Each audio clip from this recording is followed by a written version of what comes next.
오늘 학술대에서 여주 고달사지와 해목산사지의 석조미술에 대해서 대신 발표를 하게 됐는데요. 원기표 교수님께서 지금 사회자분께서도 말씀하셨지만 보안 출장 관계로 부득이 학술대에 참여하지 못하셨습니다. 그래서 근본 학술대 관계자 여러분과 그리고 토론을 맡아주신 심영신 교수님 그리고 여러 선생님들께 사과의 말씀이 있었음을 먼저 말씀드리고요. 발표는 위와 같은 순서로 발표를 하겠습니다. 대리 발표인 관계로 정확한 전달을 위해서 준비한 원고를 읽는 것으로 하겠습니다. 원고 분량이 많아서 요약을 제가 몇 번을 했는데 이게 전달이 잘 될지는 모르겠습니다만 최대한 원기표 교수님의 의중이 전달될 수 있도록 노력을 하겠습니다. 그럼 바로 발표 시작하겠습니다. 고달사지는 지금은 소실되어 절터만 남아있지만 현욱, 심의, 찬유로 이어지는 복림산문의 법계를 간직하였으며 희양원, 도봉원과 함께 고려 3대 사찰 중의 하나로 인식될 만큼 중요 사찰이었습니다. 이러한 사실을 시사하는 많은 유물이 사지에 전해지고 있다는 이유에서 고달사지는 일제강점기부터 주요한 관심의 대상이 되었으며 여러 연구자의 주목되는 연구와 고찰이 있었습니다. 그런데 아직까지 고달사지의 핵심적인 석조물이라 할 수 있는 국보 제4호와 보물 제7호의 조성 시기와 선후관계, 주인공 등에 대한 구체적이고 명확한 근거 자료는 확인되지 않고 있으며 해목산사지와 고달사지와의 관계, 곧 해목산사지에서 출토된 석조물들의 용도와 성격 등이 명확하게 밝혀지지 않았습니다. 이러한 부분에 대한 해결의 실마리를 찾아간다는 차원에서 고달사지와 해목산사지에 남아있는 석조미술에 대하여 개략적으로 정리하고 필자의 소견과 앞으로의 과제를 제시해보도록 하겠습니다. 고달사지 소재 부도들은 주인공과 건립시기 등이 아직까지 명확하지 않기 때문에 본 발표에서는 지정 종목과 번호를 명칭으로 사용하도록 하겠습니다. 먼저 고달사지에 대해서 살펴보겠습니다.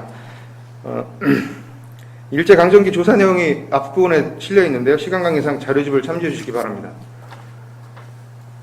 고달사지에 소재하고 있는 석조물들은 일제강점기에 세키노 타다시, 이마니 시류, 가츠라키 쓰에기 등 그리고 고유섭 선생님 등에 의하여 조사와 연구가 이루어졌고 그 이후 정해창, 정영호, 소재구, 심영신, 엄기표 등 여러 연구자가 관심을 가지고 부도와 탑비의 건립 시기, 주인공 등에 대한 연구를 진행해 왔습니다. 특히 주인공을 분명하게 알 수 있는 해진탑비와 한 쌍으로 건립된 부도를 찾기 위한 고찰이 꾸준하게 진행되었는데 처음에는 보물 7호가 원광국사 현욱의 법선제자인 원종대사 찬유의 부도이며 국보 4호가 원광국사 현욱의 부도일 것으로 추정되었습니다. 그런데 정해창 선생은 기부와 부도의 양식을 자세하게 비교하여 기존의 견해와 다른 즉 보물 7호 부도 주인공이 현욱이며 국보 4호 부도 주인공이 찬유일 것이라고 추정하였습니다. 또한 소재구 선생은 해진탑비의 조각기법, 기부의 기관문, 발의 표현기법, 이수의 용두와 운문의 표현기법 등을 검토하여 해진탑비와 한 쌍으로 건립된 원종대사 해진탑은 보물 7호가 아니라 국보 4호일 가능성이 높다고 하였고 보물 7호는 원광국사 현욱의 부도일 것으로 추정하였습니다. 이에 국보 4호와 보물 7호에 대한 보다 세밀한 비교 검토를 진행해 보고자 합니다. 국보 4호 부도와 보물 7호 부도는 지대석과 하대석이 치석과 결구수법에 있어서 가장 차이나는 부분이고 중대석은 형식과 양식에서 가장 특징적인 부분입니다. 먼저 지대석과 하대석을 살펴보면 보물 7호는 평면 사각형으로 4매의 판석형 석쇠를 결구한 다음 상면에 복판 24협의 연화분을 사각형으로 표현하였고 그 위에 별석으로 탁자형의 중대석 게임을 마련하였습니다. 반면에 국보 4호는 장대석을 팔각으로 돌린 탑구를 시설한 다음 평면 팔각형의 지대석과 하대석을 구비하였는데 하대석은 각면에 화문을 장식한 안상을 2구씩 좌우로 배치하였으며 상면에는 복판 16엽의 복면문을 장식하였습니다.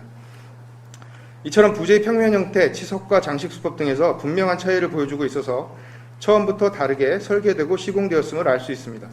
다음으로 중대석을 살펴보겠습니다. 보물 7호 중대석은 상부에 팔각형으로 된 갑석형 받침을 두고 그 아래에 운영문이 가득 감싸고 있는 기부를 마련하였습니다. 기부는 머리를 서양하고 전진하는 모습인데 정면에 두 마리의 용이 서기를 내뿜으며 귀두를 향하고 있으며 후면에도 두 마리의 용이 한가운데의 하여명 보주를 받치고 있는 형상입니다.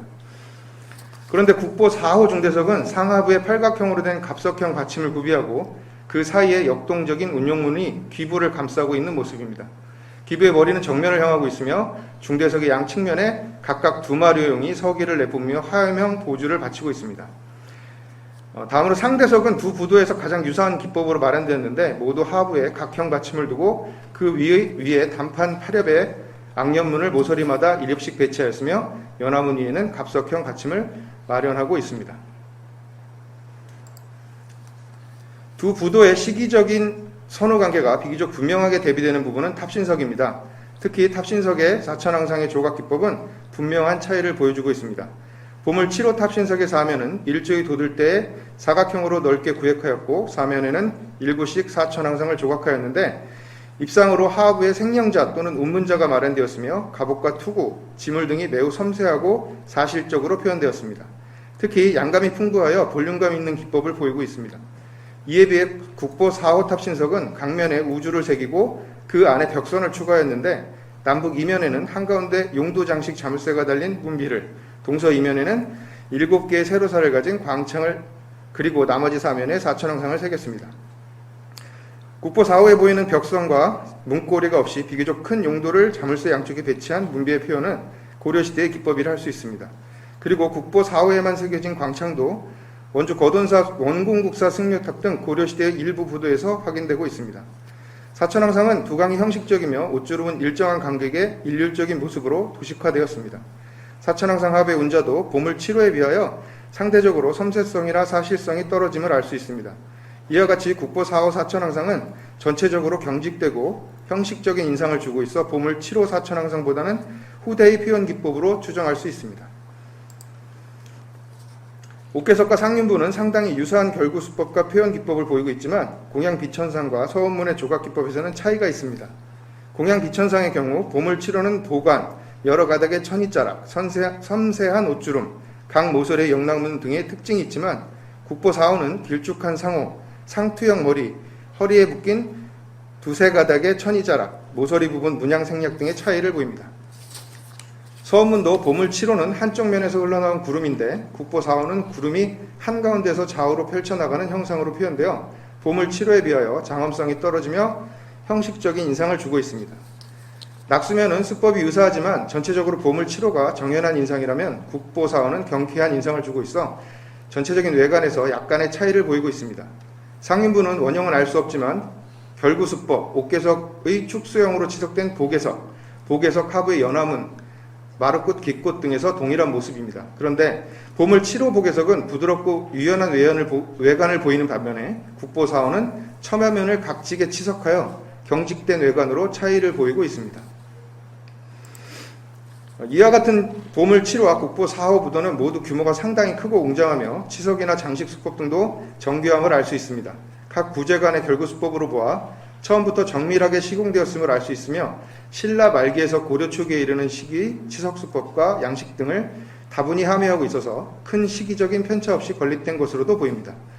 또한 두 부도는 신라 말기에서 고려 초기에 걸친 고달사의 위상으로 보아 중앙정부에서 파견한 국공이나 당대 최고의 장인에 의하여 모든 공정이 이루어졌을 것으로 추정할 수 있습니다. 전체적인 양식으로 보아 보물 7호가 먼저 건립된 이후 동일장인 집단 내지는 계승 장인들에 의하여 국보 4호가 건립된 것이 아닐까 합니다.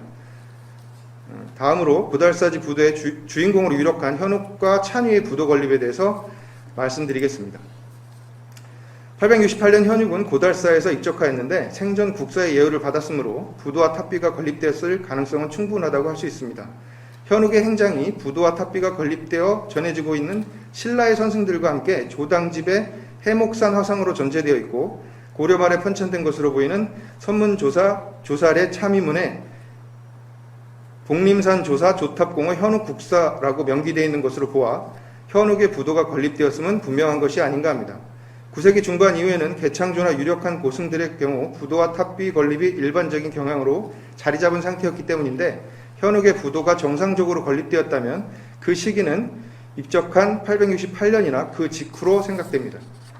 한편 현욱의 법을 이은 법손자 원종대사 찬유는 고달사로 하산한 후 958년 8월 20일 입적하였습니다. 광종은 곧바로 시와 타포를 내리고 진영을 조성하게 하였으며 국공을 파견하여 층총을 건립하게 하였습니다. 이에 찬유의 제자인 흔홍 등이 행장을 정리하여 국왕에게 탑비를 세울 것을 건의하였고, 광종은 김정원에게 명하여 비문을 찬하도록 했지만 어떠한 이유에서인지 바로 세워지지 않았고 975년 10월 탑비 건립 공사가 마무리되었습니다.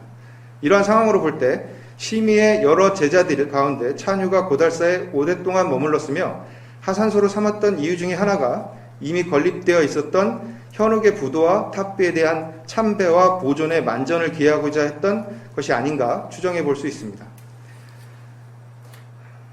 고달사지 부도의 주인공에 대해서 더 살펴보도록 하겠습니다. 신라와 고려시대 부도와 탑비는 살아생전에 국사나 왕사를 역임하였거나 그러한 지위에 상응하는 예우를 받았던 고승들에게 한 사찰에 한 쌍으로 세워져 1승, 1사, 1탑, 1비로 건립되는 것이 일반적이었습니다. 그런데 많지는 않지만 한 사찰에 신라와 고려시대의 부도가 동시에 건립된 사찰도 있으며 한 시대의 부도가 2기 이상 건립된 사찰도 확인되고 있습니다. 고려시대 들어와서는 한 사찰에 2명 이상의 승려의 부도와 탑비가 세워지기도 했는데, 신라와 고려시대 부도의 탑비 건립의 관행으로 보아서 현재 고달사지에 소재하고 있는 부도의 주인공은 원종대사 찬유와 원간국사 현욱으로 한정된다고 할 수 있습니다. 다음으로 고달사지 기부에 대해서 살펴보도록 하겠습니다. 한편 고달사지에는 2기의 기부가 원위치로 보이는 곳에 일정한 거리를 두고 세워져 있습니다. 먼저 일명 기부는 지대석과 기부를 동일성으로 한 점, 기관문과 등줄기의 섬세한 표현 기법, 기부의 후면을 반원형으로 처리한 점, 비자 주변의 구름문과 연화문 등의 표현 기법으로 보아 신라 말기에 조성된 것으로 보이며, 전체적인 치석 수법과 양식 등은 멀리 떨어져 있는 삼척 흥전리사지의 기부와 친연성이 강한 점이 주목됩니다. 특히 삼척 흥전리사지의 기부보다 이른 시기에 조성되었을 것으로 추정됩니다.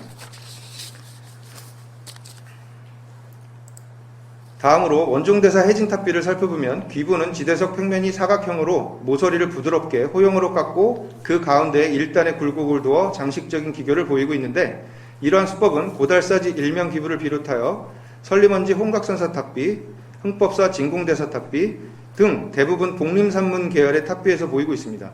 이 외에 해진탑비는 전체적으로 신라 말기나 고려 초기에 건립된 다른 탑비에서는 보기 드문 역동적이고 생동감 있는 조각 기법을 보이고 있어 주목됩니다.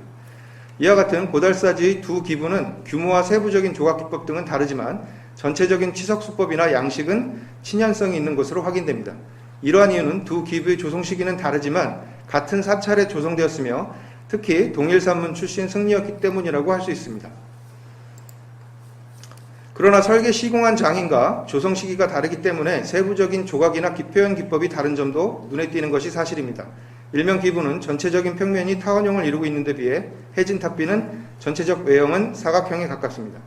기부 후면의 평면 형태는 신라 말기에는 타원형을 이루며 고려시대에 들어와 사각형에 가까운 형태로 변화되는 양상을 보입니다.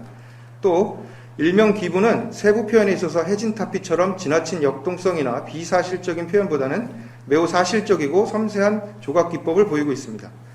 기부는 신라 말기나 고려 초기 모두 역동적인 모습이지만 신라 말기에 사실적이고 섬세하게 치석되며 고려시대에 들어와 볼륨감과 역동성이 강하게 과장되는 경향을 보이게 됩니다.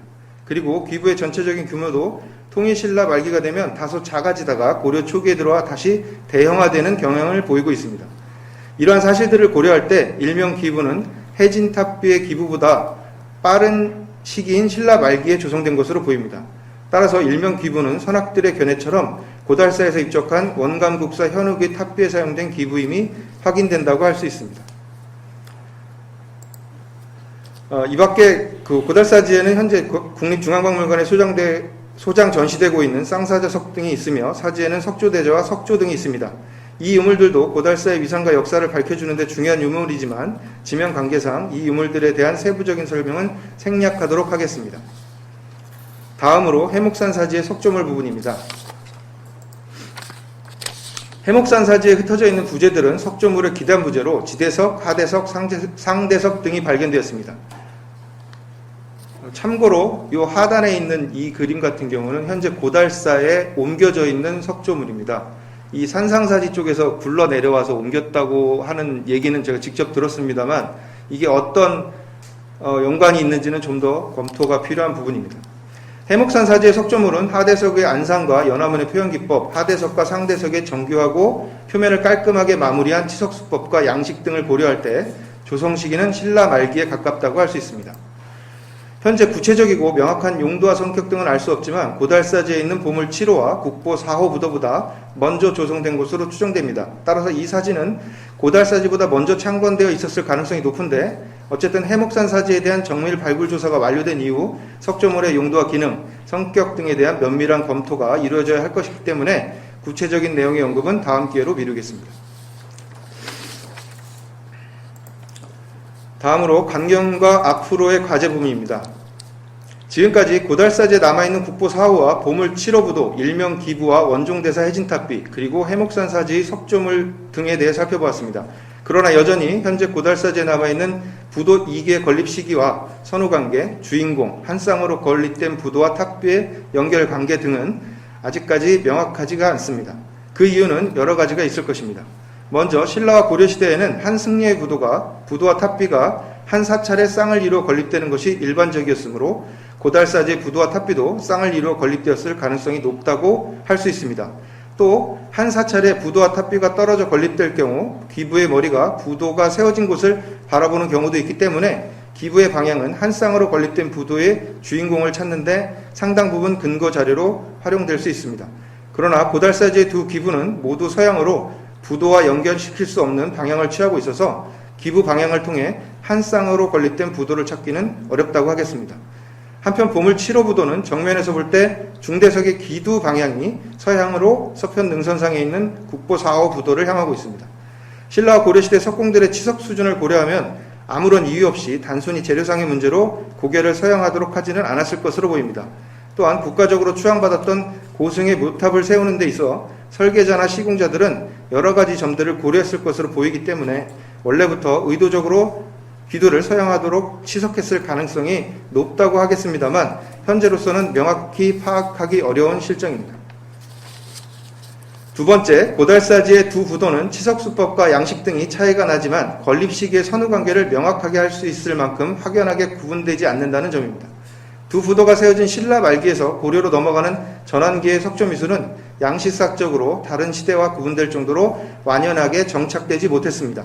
따라서 고달사지의 부도들이 바로 이 시기에 건립된 것으로 추정되기 때문에 편년을 구체적으로 설정하는데 상당한 어려움이 따르며 두 부도에 대한 건립 시기의 선후관계를 양식사적으로 명확하게 한다는 것도 쉬운 일이 아니라고 할 수 있습니다. 세 번째, 현욱의 제자였던 이관과 심의의 부도가 신라 왕실의 후원으로 건립되어 신라 부도의 치석수법과 양식을 다분히 함유하고 있는 것으로 보아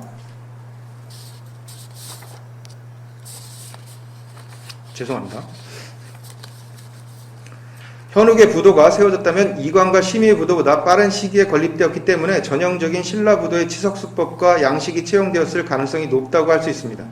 반면 찬유는 고려 왕실로부터 극진한 예우와 후원을 받고 있었기 때문에 그의 부도는 새로운 왕조의 치석수법과 양식의 고려식 부도가 세워졌을 것입니다. 그렇다면 만약 고달사지에 남아있는 부도와 탑비가 처음부터 쌍을 이루고 건립되었으며 각각 주인공이 현욱과 찬유라면 서로 다른 치석수법과 양식의 부도와 탑비가 건립되었을 가능성이 매우 높다고 할 수 있는데 고달사지의 두 부도는 유사한 치석수법과 양식으로 건립되었습니다. 이러한 점도 고달사지에 소재하고 있는 부도들에 대한 이해를 어렵게 하는 요소라고 할 수 있습니다. 따라서 이러한 측면을 고려하여 현재 주인공과 조성 시기가 분명한 해진탑비 기부와 이수, 어느 정도 주인공과 조성 시기가 밝혀진 일명 기부 등을 보물 7호와 국보 4호 부도와 비교가 필요하다고 할 수 있습니다. 고달사지 석조물에 활용된 기부의 조각기법과 양식적 특징을 비교한다면 현재 일명 기부와 보물 7호, 해진탑비와 국보 4호가 더욱더 친연성을 가지고 있기 때문에 한 쌍일 가능성이 높다고 할 수 있습니다. 보물 7호 부도의 중대석에 마련된 기부는 사실성을 추구한 조각기법이라면 국보 4호 부도의 중대석에 마련된 기부는 상징성을 강조한 조각기법이 적용되었다고 할 수 있습니다. 다음으로 두 부도의 중대석과 해진탑뷰의 이수부에 조각된 운용문과 용두의 표현 기법을 비교해 보겠습니다. 먼저 국보 4호 부도의 중대석은 볼륨감이 강한 조각 기법이 적용되어 역동성이 강합니다. 반면 보물 7호에 조각된 용두의 표현 기법은 자연스럽고 사실적인 모습으로 신라 말기에 조각된 용두들과 친연성을 보이고 있습니다. 국보 4호 부도 중대석의 운용문은 해진탑뷰의 이수에 표현된 운용문과 친연성을 보이고 있습니다. 그러나 국보 4호의 용신과 용두 표현은 볼륨감과 과장된 조각 기법이 적용되어 사실감을 넘어 괴체감이 강하게 느껴진다고 할 수 있는데, 이러한 표현 기법은 고려 축에 건립된 탑뷰의 이수 조각과 유사한 것입니다. 따라서 두 부도 중대석의 조각 기법이나 양식 등으로 보아 해진 탑뷰와 한 쌍으로 건립된 부도는 국보 4호일 가능성이 높은 것으로 추정할 수 있습니다. 한편 2012년에 보물 7호와 국보 4호 주멸에 대한 발굴 조사가 실시되었습니다. 조사 결과 두 부도가 모두 원위치로 확인되었기 때문에 부도의 위치와 관련하여 전하고 있는 기록과 현재 상황을 비교 검토해 볼 수 있는 여지가 생겼다고 할 수 있습니다. 해진탑비문에는 찬유의 부도 위치도 기록되어 있지만 기록을 검증하고 그 내용이 신빙성을 얻으려면 원종대사 찬유의 부도가 건립될 당시와 현재의 지형이 크게 변화가 없어야 하며 부도가 원위치여야 한다는 전제가 성립되어야 합니다. 이와 관련하여 현재의 자리에 고달사가 창건된 이후 고달사와 그 주변 지형이 크게 변화된 것은 없는 것으로 판단됩니다. 따라서 고달사지를 중심한 주변 지형과 비문의 부도 위치 관련 기록을 검증해보면 부도의 위치에 따른 주인공과 관련된 중요한 사실을 유추해낼 수 있을 것입니다. 해진탑 비문의 문도들은 찬유가 열반에 든 다음 날인 8월 21일 신자를 해목산으로 옮겼으며 감시를 여니 안색이 생전과 같았고 석호를 시설하여 공표하였습니다. 이것은 문도들이 찬유의 유체를 답이하지 않고 그대로 별도의 관에 모셨으며 다시 그 관을 석재로 만든 시설물에 봉안하고 폐쇄하였던 것이 아닌가 합니다. 이로 보아 아직까지 고달사지 부도들의 지하 매장 시설은 확인되지 않았지만 당시 문도들이 유체를 봉안하기 위한 부도가 세워질 장소의 지하에 석관 내지는 석곽형으로 감시를 만들었던 것으로 추정됩니다. 또 국왕이 파견한 국공은 진영과 부도를 조성하였는데 당시 돌을 다듬어 층총, 즉 부도를 만들었다고 합니다. 찬유의 부도 위치와 관련하여 결정적인 탑비문의 기록은 해목산 서북쪽 산등성이에 부도를 세웠다는 내용입니다. 기존의 유세 사례와 고달사지 발굴조사에서 확인된 건물지의 주방향과 불상 대저의 방향, 고달사지의 중심 축성과 사역 등을 고려할 때 서북쪽은 보물 7호보다는 국보 4호가 더 근접한 방향이라고 할 수 있습니다. 특히 방향과 함께 찬유의 부도는 강, 즉 언덕 또는 산등성이에 있다고 명시하였습니다. 그런데 현재 보물 7호는 골짜기 안쪽에 위치하고 있기 때문에 강이라는 용어를 사용하기가 마땅치 않음을 알 수 있습니다. 반면에 국보 4호는 산등성이 또는 언덕 등 강으로 표현될 수 있는 지점에 위치하고 있습니다. 이러한 것으로 보아 국보 4호가 원종대사 해진탑일 가능성이 높다고 할 수 있습니다. 네, 이제 결론입니다. 어찌됐든 현재 시점에서 볼 때 고달사는 신라와 고려시대에 걸쳐 왕실의 지원을 받았던 곳으로 신라 말기 개창된 복림산문 법계에 해당하는 유력한 승려들이 머물며 국가적으로 주목받는 사찰이었습니다. 현재 고달사지에 남아있는 이귀 부도와 탑비를 비롯하여 고달사와 밀접하게 관련되었을 것으로 추정되는 해목산 산상사지에도 건물지와 또 다른 부도재가 남아있습니다. 이것들을 고달사가 가장 번창했던 시기에 조성된 것으로 고달사의 역사와 위상을 보여주는 대표적인 유물이라고 할 수 있겠습니다. 앞으로 취암사로 추정되는 구 산상사지에 대한 발굴조사의 완료와 더불어 고달사지를 중심으로 하는 해목산 일대에 대한 종합적인 학술조사 연구를 통해 고달사지에 남아있는 석조부도와 해목산 사지에 남아있는 석조물의 명확한 규명이 이루어지기를 바라면서 발표를 마치겠습니다.